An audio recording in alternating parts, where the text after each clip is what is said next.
Oke, kita mulai ya. Kita lanjutkan yang tadi. Jadi kemarin kan kita sudah belajar ke yang produk gas alam itu untuk penjualannya kan dibagi menjadi dua. Yang pertama adalah pada fase gas. Yang pertama adalah dalam fase gas. Kemudian yang kedua adalah dalam fase liquid. Kemudian untuk yang fase gas, kemarin kan ada dua juga. Yang pertama adalah gas pipa atau sales gas. Kemudian yang merupakan gas bumi yang langsung dialirkan dalam lapangan gas setelah proses pemurnian untuk digunakan sebagai bahan bakar maupun bahan baku industri.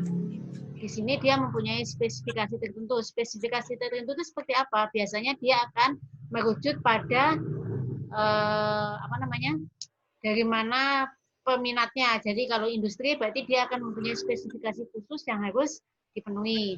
Begitu juga ketika dia dialirkan ke rumah tangga, dia juga harus mempunyai spesifikasi khusus, termasuk nanti H2S-nya ada berapa persen yang dia boleh yang terdapat dalam sales gasnya itu. Kemudian yang kedua yaitu compressed natural gas, yaitu CNG. Di mana di sini adalah gas alam yang dikompresi dalam kondisi bertekanan. Jadi sama juga di sini karena dikompres berarti dia kan dalam kondisi bertekanan.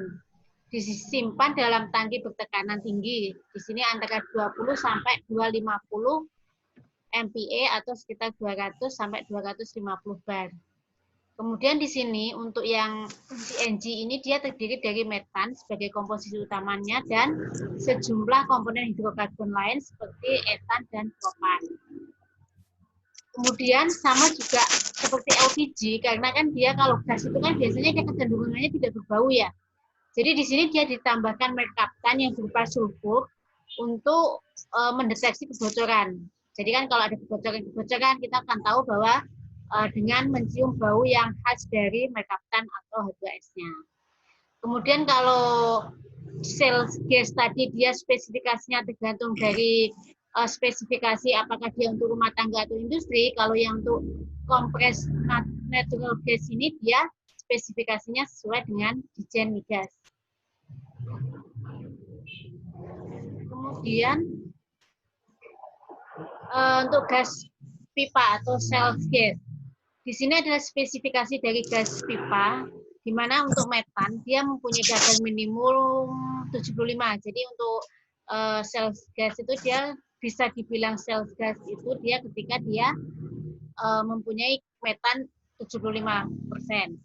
Kemudian untuk heating value-nya dia harus mempunyai heating value 950 BTU per gross saturated atau sampai maksimumnya 1150. Itu untuk yang spesifikasi gas pipa. Kemudian untuk compressed natural gas atau CNG, di sini dia merupakan sama juga atau bahan bakar gas. CNG itu biasanya kita mengenalnya sebagai bahan bakar gas. Adalah gas alam yang dimanfaatkan dengan tekanan 1,25 kg per cm kuadrat absolut digunakan untuk keperluan transportasi. Biasanya kan untuk transportasi itu bisa menggunakan CNG. Kemudian ada beberapa spesifikasi khusus yang harus dimiliki oleh CNG. Salah di antaranya itu kandungan hidrokarbonnya, kemudian kandungan nitrogen, kandungan karbon dioksida, kandungan uap air, kandungan asam sulfida, kandungan energi, dan spesifik gravity. Itu ada 7 kandungan spesifikasi dari CNG. Kita mulai dari kandungan hidrokarbonnya. Jadi untuk hidrokarbon itu kan karena kalau CNG tadi kan minimal metannya adalah 75%. Jadi kan akan banyak kandungan dari metan ataupun etan.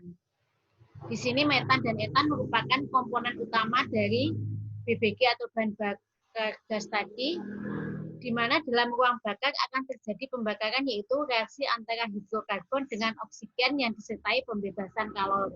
Jadi kan sebenarnya itu kan ada kalau Mas atau Mbak untuk proses pembakaran itu kan sebenarnya kan ada 3 faktor atau kita bisa biasanya kan mengambilnya dengan segitiga api ya. Yang satunya adalah gas, kemudian bahan bakar itu bisa CH4, C2H6 ataupun produk-produk dari kemudian ditambah dengan oksigen. Oksigen ini dari mana? Dari udara. Tapi ingat, ketika kita bilang udara, komponen udara itu tidak cuma oksigen. Jadi di situ ada oksigen, ada nitrogen, dan ada juga impuritis. Impuritis itu berarti entah debu dan yang lainnya. Kemudian yang ketiga, untuk yang segitiga api itu adalah sumber panas. Walaupun kita punya nitrogen, ketika kita punya bahan bakar, ada oksigen, tetapi ketika kita tidak mempunyai sumber panas, sumber api, maka itu juga tidak akan terjadi kebakaran. Begitu juga, meskipun kita ada bahan bakar, ada sumber api, ketika kita tidak ada udara, misalnya kan udara, itu berarti juga tidak akan terjadi kebakaran. Makanya biasanya kalau misal kita sebagai contoh pengaruh oksigen atau udara itu kan biasanya ketika kita nyalakan api kemudian kita tutup dengan satu wadah gitu ya, misalkan dengan tutup apalah gitu, kita tutupkan di api itu kan apinya akan mati kan, itu karena memang tidak adanya oksigen yang digunakan untuk membakar atau segitiga apinya terputus salah satu. Kemudian itu kan kalau misalkan kita ada CH4 plus O2 menjadi CO2 plus H2 itu kan reaksi pembakaran secara umum ya, adik-adik ya. Jadi kan ketika ada reaksi pembakaran secara umum itu berarti di situ harus ada udara berlebih biasanya. Maksudnya udara berlebih itu adalah biar ketika terjadi pembakaran dia semua bahan bakar itu akan terbakar. Itu karena makanya dia akan ada udara berlebih yang kita gunakan. Biasanya kalau di industri ataupun di furnace, kalau adik-adik bicara masalah furnace nanti, itu juga pasti akan ada istilah excess air atau udara berlebihnya. Udara berlebih itu maksudnya adalah berapa banyak udara yang ditambahkan supaya terjadi pembakaran sempurna. Gitu. Jadi kan misalkan kalau kita ada bahan bakar tapi tidak udaranya kurang, misalkan ketika dia membutuhkan misalkan udaranya adalah 30 meter kubik per jam misalnya. Tapi ketika dia hanya 20, itu tetap akan terjadi pembakaran, tapi pembakaran tidak sempurna. Ketika pembakaran tidak sempurna, berarti itu akan ada CO, berarti karbon monoksida yang terbentuk. Itu yang pertama. Yang kedua, itu kalau efeknya ketika udaranya kurang. Tetapi begitu juga ketika udaranya itu berlebih. Walaupun dia terjadi pembakaran sempurna, tapi harus diingat bahwa O2 itu juga merupakan inert. Gas inert yang dia dapat menurunkan kadar panas yang dihasilkan ketika proses pembakaran. Jadi kan biasanya kalau di kilang ataupun ketika kita belajar masalah furnace atau masalah tungku dan yang lainnya itu makanya biasanya akan dibatasi berapa persen udara berlebih karena memang tidak boleh lebih ataupun kurang. Jadi memang harus pas sekian terjadi pembakaran sempurna dan tidak berkurangnya panas yang dihasilkan karena kelebihan udara. Itu yang harus dilakukan. Kemudian di sini hidrokarbon KT panjang serta oksigen yang tidak cukup akan menjadi pembakaran tidak sempurna. Kalau pembakaran sempurna tadi kan CH4 plus O2 menjadi CO2 plus H2O. Itu ada pembakaran sempurna. Di situ tidak ada reaksi yang lainnya. Tapi ketika dia pembakaran tidak sempurna, berarti dia akan menjadi CO dan H2O. Atau mungkin bahkan hanya karbon dan H2O atau air. Kemudian di sini pembakaran tidak sempurna untuk pada mesin itu suara ketukan. Jadi biasanya kalau ada tek-tek di mesin itu biasanya menyebabkan salah satunya adalah karena kurangnya suplai udara yang menyebabkan pembakaran tidak sempurna. Kemudian di sini BBG itu memiliki batasan C1 plus C2-nya minimal 62%. Jadi kalau minimal itu berarti dia semakin banyak semakin bagus. Kemudian yang setelah hidrokarbon, yang kedua untuk CNG, itu yaitu kandungan nitrogen. Itu masih sama dengan menggunakan ASTM D1945. Di sini kandungan nitrogen akan mempengaruhi kandungan energi dalam gas. Range, flammabilitas gas, dan kompresibilitas gas. Di sini untuk sama juga, karena tadi kan kalau pembakaran kan kita tadi ingat ya ketika dia udara itu kan dia selain mengandung O2 dia juga mengandung N2. Itu juga makanya semakin tinggi kandungan nitrogennya, dia juga akan mengurangi kecepatan pembakaran. Makanya itu juga akan dibatasi berapa sih maksimal yang dibutuhkan udara XSX yang dibutuhkan ketika kita ada proses pembakarannya. Kemudian di sini untuk BBG atau CNG tadi memiliki batas maksimal untuk kandungan nitrogennya yaitu maksimal 2% volume. Oke, lanjut untuk yang ketiga yaitu kandungan karbon dioksida. Sama juga di sini masih menggunakan ASTM B1945. Di sini karbon dioksida bila bereaksi dengan air akan menimbulkan korosi. Kemarin kan kita sudah sempat membahas ya kenapa kok untuk yang short gas. Short gas itu kan salah satunya adalah mengandung CO2 dan H2S. Sebelum proses selanjutnya kan kita akan memseparasi antara yang fase liquid dan fase gas atau kita pisahkan dengan menggunakan acid gas removal unit atau AGRU. Karena kan kita kemarin sudah sempat membahas bahwa kalau CO2 dia bertemu dengan air, kalau dia bereaksi dengan air akan menimbulkan korosi ataupun kerak atau falling ya kalau istilahnya. Kemudian memperlambat laju pembakaran, meningkatkan laju konsumsi bahan bakar atau menurunkan kandungan energi bahan bakar gas. Itu yang diakibatkan ketika dia terlalu banyak kandungan karbon dioksidanya. Apa sih efeknya ketika kandungan karbon dioksidanya tinggi? Di sini kendaraan menjadi boros atau tidak efisien. Kemudian untuk reaksinya, ketika CO2 plus H2O menjadi H2CO3 atau kita bisa bilang itu sebagai kerak-kerak itu. Kemudian ketika besi, pastikan kalau di kendaraan itu kan bahannya akan terbuat dari besi. Ketika besi ditambah dengan H2CO3, dia akan menjadi besi Fe2 main plus 2HCO3 plus H2. Jadi di sini akan ada besi yang partikel bebas. Jadi dia akan menimbulkan kerak di situ. Apa namanya? Apa sih? Ya, bukan kerak, apa namanya? Di istilahnya karat. Kemudian untuk BBG memiliki batas maksimal 5% volume. Oke, kita lanjut ya. Kemudian yang ketiga yaitu kandungan uap air. Kandungan uap air di sini, uap air yang dihasilkan akan terkontaminasi. Tadi kan kalau kan kita tahu dari CO2 tadi kan CO2 jika dia bereaksi dengan air maka dia akan menyebabkan korosi. Makanya di sini juga kandungan uap air di sini juga harus dibatasi supaya dia tidak akan bereaksi dengan CO2 walaupun bereaksi tapi masih dalam batas-batas yang diwajarkan. Kemudian ketika dia kondensasi uap air ditambah dengan bahan bakar seperti CH4, dia akan mengakibatkan sumbatan pada sistem bahan bakar. Kemudian untuk uap air juga mempengaruhi nilai panas atau kandungan energi BBG-nya.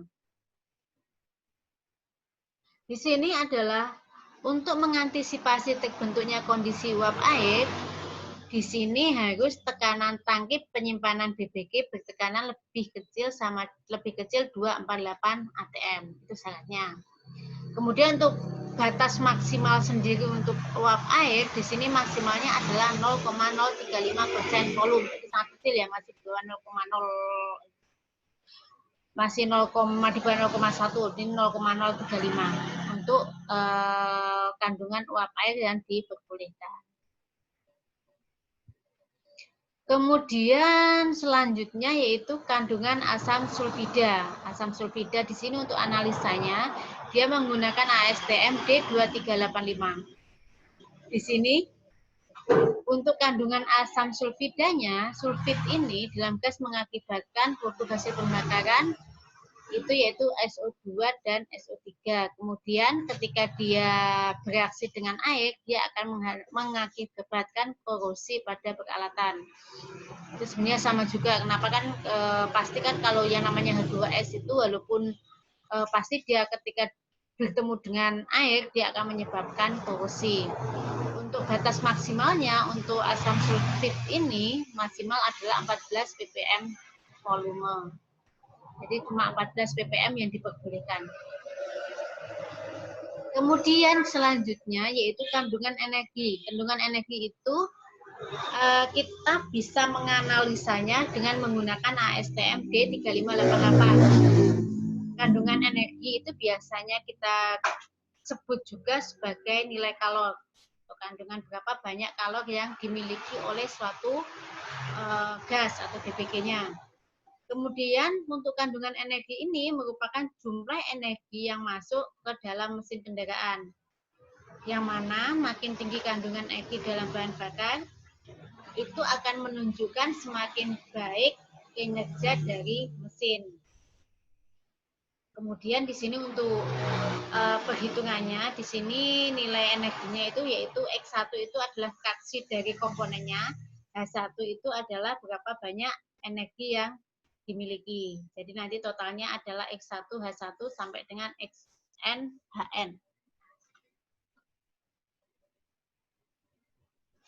Nih, X1 itu merupakan fraksi. Biasanya kan kalau kita punya banyak campuran nih, ada CH4, C2H4, C6H, C2H, C4, CH4, C2H6 dan seterusnya. Di situ kan berarti akan ada berapa fraksi molnya. Misalkan untuk Untuk CH4 misalnya 65%, C2H6-nya misalkan 10% ke bawah. Berarti di situ adalah kalau untuk kandungan energi merupakan jumlah dari mol fraksi dari komponen dikalikan dengan nilai kalor masing-masing komponen. Jadi misalkan kalau CH4 nilai kalornya 1000, berarti 0,6 dikali 1000 ditambah dengan 0,1 kali berapa sampai berapa banyak komponen yang dimiliki.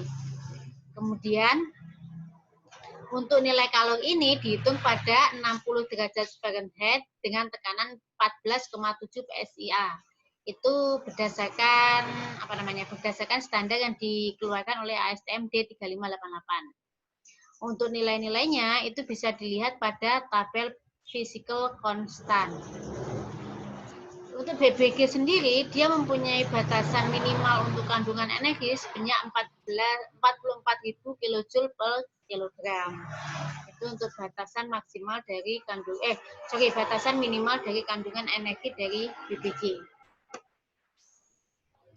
Kemudian selanjutnya yaitu specific gravity, SG. Tahu ya SG itu apa? Specific gravity? Ada yang bisa menjelaskan apa itu specific gravity?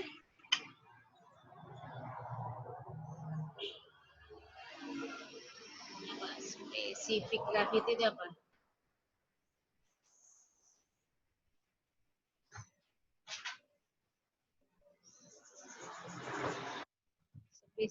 Specific gravity itu apa? Ada yang bisa menjelaskan? Dia mempunyai itu enggak? Dengan densitas minyak dibagi dengan air. Ya, berarti dia kalau specific gravity kan dia tidak bersatuan ya. Karena dia dibagi dengan rasio dari minyak atau gas dibagi dengan SG dari airnya. Makanya dia kalau specific gravity biasanya dia adalah bilangan yang tidak berdimensi atau tidak mempunyai satuan. Kemudian spesifik gravity ditentukan karena berhubungan dengan kemudahan gas menguap. Itu kenapa dia harus dihitung.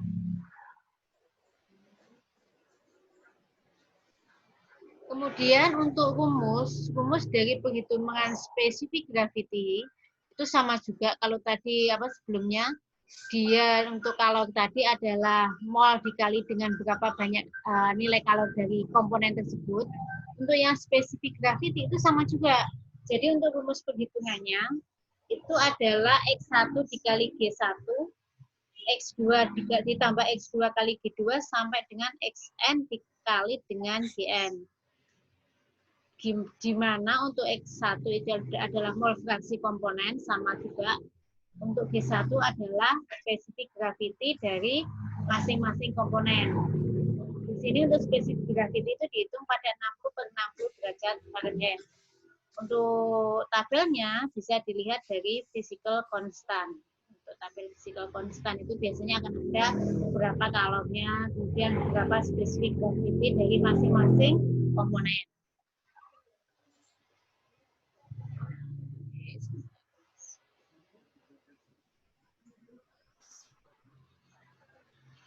Ini adalah untuk standar data mutu spesifikasi yang dikeluarkan oleh Dirjen Migas. Di sini masih pada tahun 2007. Mungkin nanti kalau ada yang terupdate bisa diupdate. Di sini ada beberapa karakteristik. Di sini bilangan oktan nggak ada. Kemudian di sini ada tekanan uap, gauge pada 40 derajat Celcius dengan satuan KPA. Di sini untuk batas minimal 800, kemudian untuk batas maksimal 1250. Sebenarnya untuk ASTM ini memang ada beberapa tipe ASTM. Kalau di sini kan kandungan sulfurnya dia 100 dengan 2784. Ini ada beberapa kandungan yang dimiliki untuk Dirjen Migas. Ada pertanyaan di sini sebelum kita lanjut?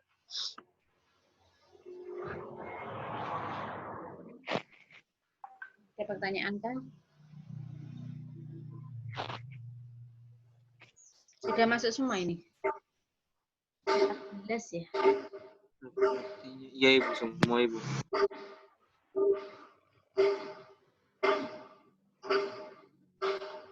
Ibu, Ya. Mana? nanti di-upload di YouTube. Iya, nanti saya upload di YouTube.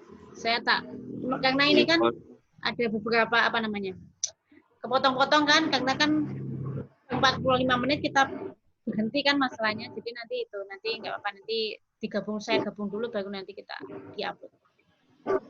Baik Ibu. Jadi kita lanjut ya. Nanti kalau ada, ya Ibu. Ya, itu biar bisa itu.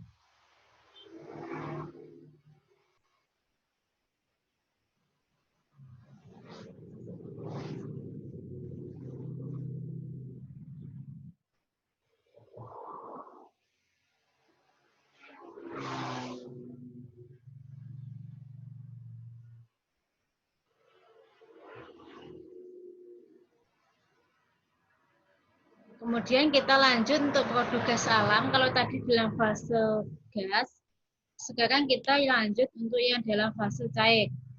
Kalau dalam fase cair ini ada dua, seperti yang sudah sempat kita singgung kemarin sedikit ya, ada yang dalam bentuk liquefied natural gas atau LNG atau liquefied petroleum gas atau LPG.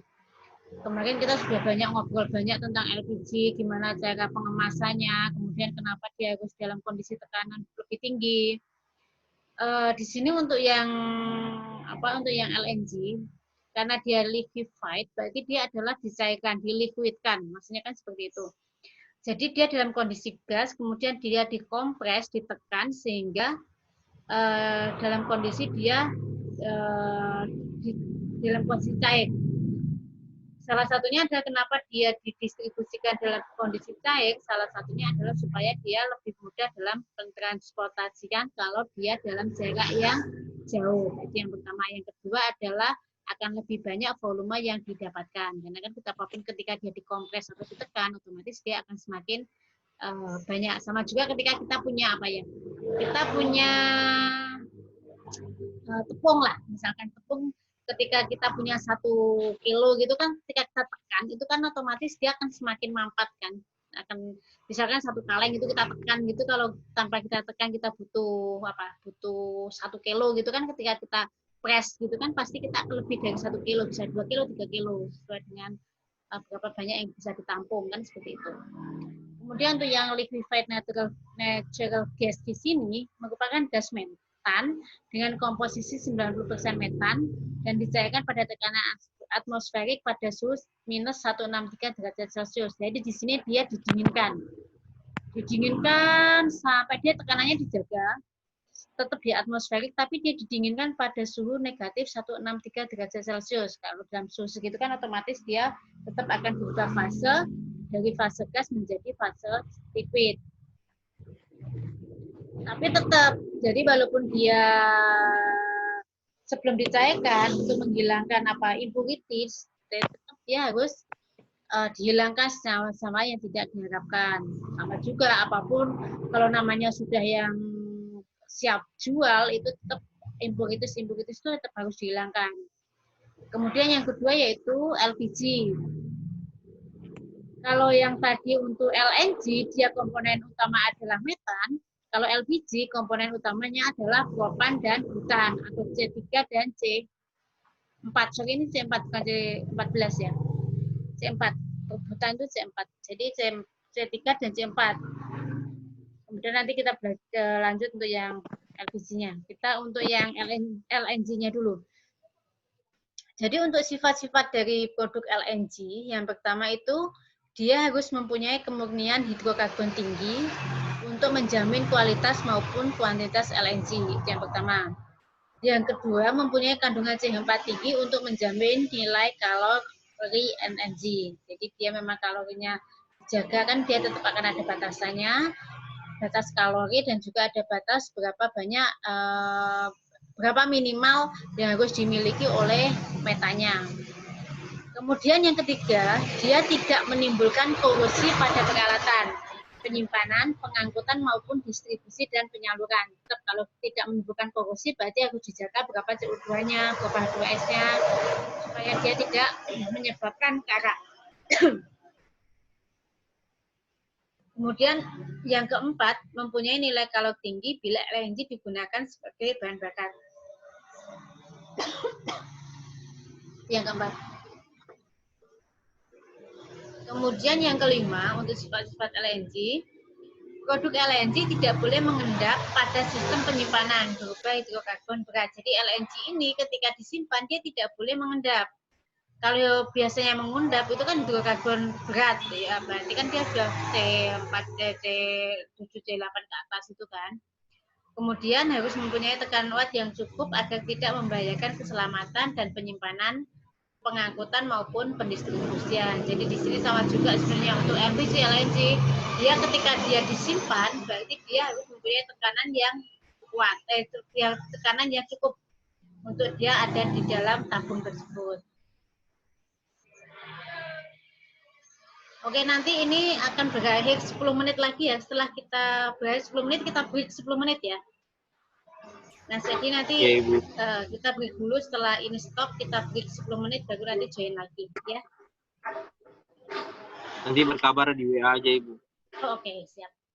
Kemudian selanjutnya harus mempunyai tekanan uap yang cukup agar tidak membahayakan keselamatan, itu sudah ya. Kemudian tidak membentuk hidrat pada suhu yang rendah, baik pada saat penyimpanan, pengangkutan maupun distribusi. Itu kalau hidrat tadi berarti harus apa? Tadi kan sudah hidrat itu seperti apa? Berarti dia akan membentuk apa? Hidratnya kan.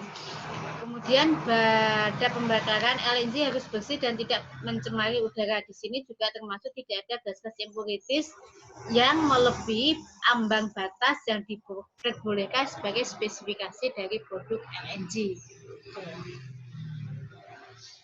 Kemudian untuk LPG kita lanjut untuk LPG ya. Kalau LPG itu kan berarti bahan bakar berupa gas yang dicairkan, itu yang pertama. Pasti kan sudah pada tahu ya kalau LPG itu bahan bakar gas yang harus dicairkan. Di sini dia itu bisa berupa hasil samping proses pengolahan minyak bumi. Nah, kemarin kan kita sudah sempat membahas juga bahwa ketika kita mengebor sumur minyak, itu kan kemungkinan juga akan ada gas-gas yang terikut.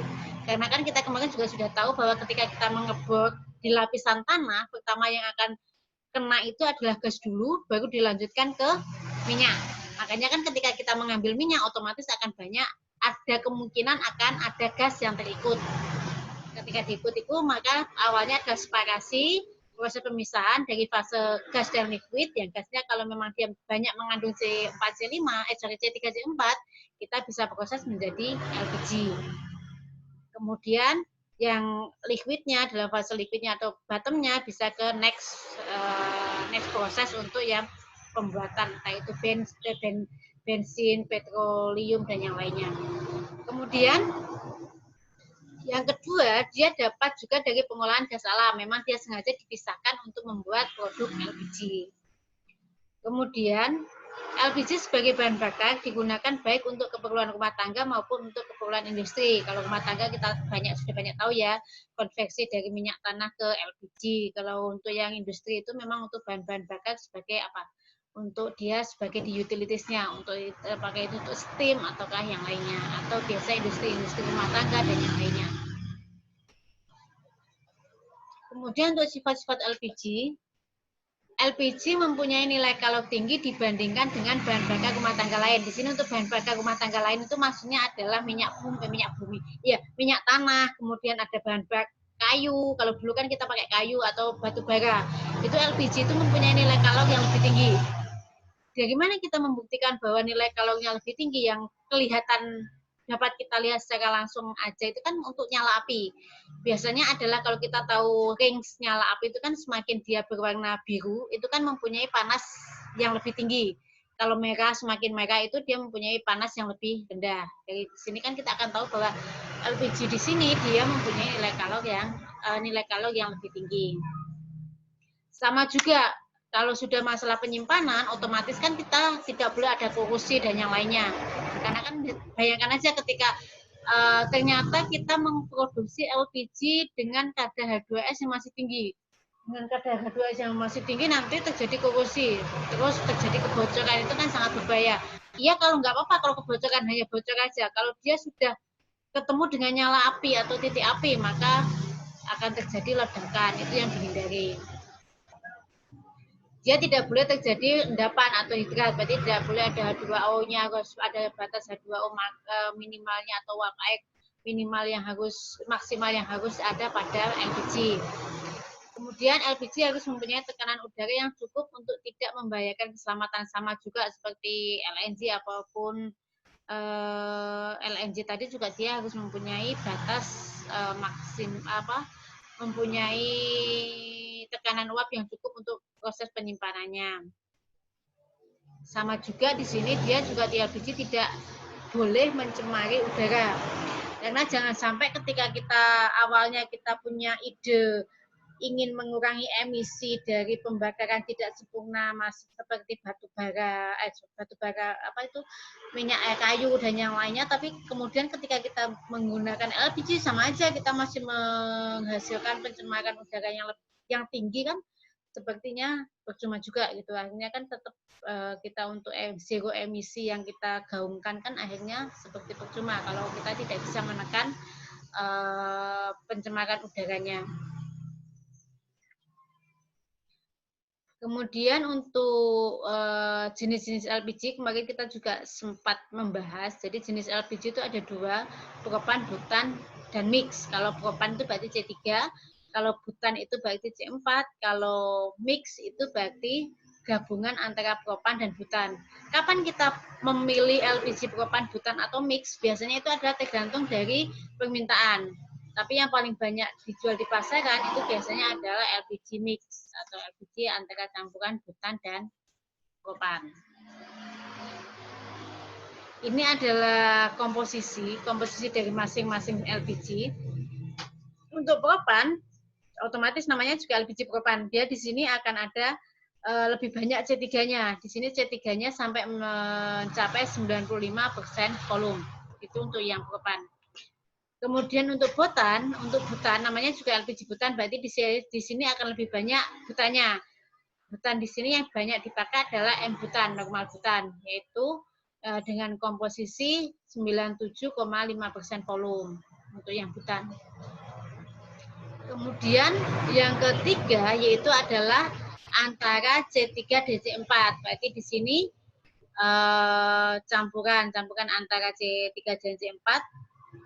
Dia ada C3 kemudian C4 minimal 97,5, kemudian untuk yang etanya maksimal 0,2 dan untuk isopentanya maksimal 2,5% volume. Itu untuk komposisi dari LPG campuran.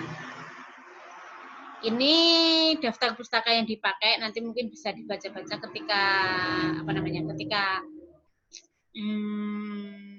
ada waktu atau bisa digunakan untuk referensi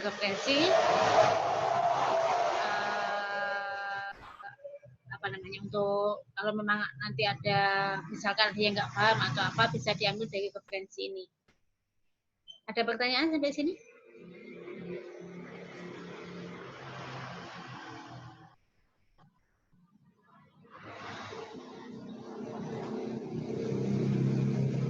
Ada pertanyaan kan?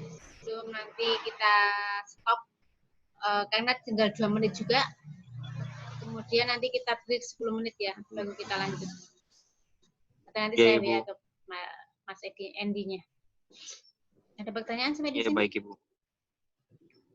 Cukup jelas? Atau nanti mungkin kalau memang nggak kurang paham, nanti bisa ditanyakan sambil jalan. Di WA itu kalau yang mau ditanyakan. Gimana? Nanti di WA pribadi, PC pribadi di WA Ibu kalau mau ditanyakan nanti. Oh, Boleh, boleh. baik Ibu. Ya, pribadi juga. Sudah limit. Ini kayaknya akan berakhir, kita stop dulu. Nanti kita lanjut, saya WA nanti kalau sudah mulai ya Mas ya. Kita mulai ya. Ya, Ibu. Karena ini sudah berakhir juga. Oke. Baik, Ibu. Nah.